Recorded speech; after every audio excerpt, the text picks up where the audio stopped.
Your Seattle Mariners made a historic postseason run, making it the farthest the franchise has ever gone, just one game shy of a World Series berth. As of today, we are 150 days away from opening day for 2026. Let's welcome Fredi Llanos, a member of the Mariners communications team. Thanks so much for being back with us. Of course, thank you for having me. I mean, we're looking back on such an exciting season, Fredi. You were on the road with the team until the very end.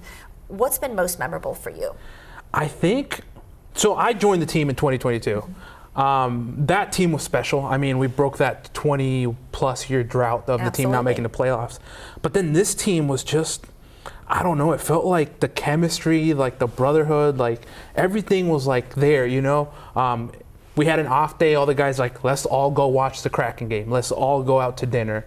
We're renting out the rooftop so we can all hang out. Like, it was just that kind of environment where like, it felt like everybody just liked each other. Everybody was like always together, glued together. Everyone was clicking. Everybody, and everyone was invited, not just players, and you know, all the training staff, us, the PR staff, so everybody. That's camaraderie right there. That's really special, I think, for all of us to learn.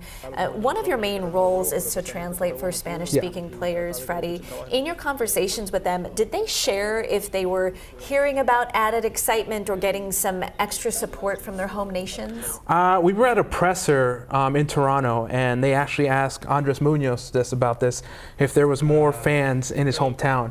And he just went on about saying how his whole town is just dressed in Seattle Mariner, like, it's a small town for people who don't know. Exactly, a small town it's a Mexico, small town. He's like that big following.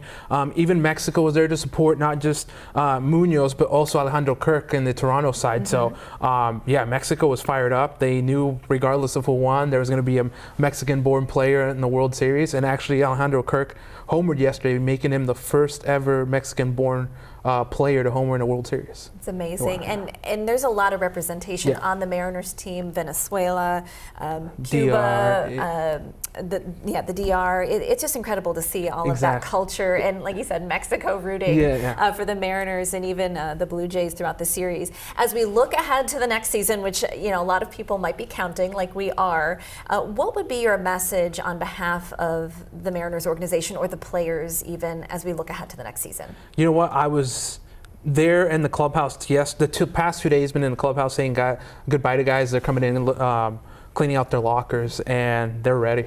Like they weren't even ready to go home. They're like, all right, let's get next year rolling. We can't wait for spring training. So one thing I have to say to the fans is thank you. I mean, they had T-Mobile rocking against Detroit, Toronto. That Geno Grand Slam. I've never felt the press box shake like that. So we're excited. Hopefully, next year we can definitely make it to the World Series. But these guys, they're coming back. They're ready. I like to hear that. Exactly. They're like, well, let's take a few days off and then get back exactly, in. Love that. All right. Well, you can still support your Seattle Mariners. You can show your support to the team. To learn more about the Mariners Care Foundation and to donate, text the word CARE to 206-448-4545, and we'll send you the link. Fredi Llanos, thank you so much for being with us. And go M's. Yeah, go M's.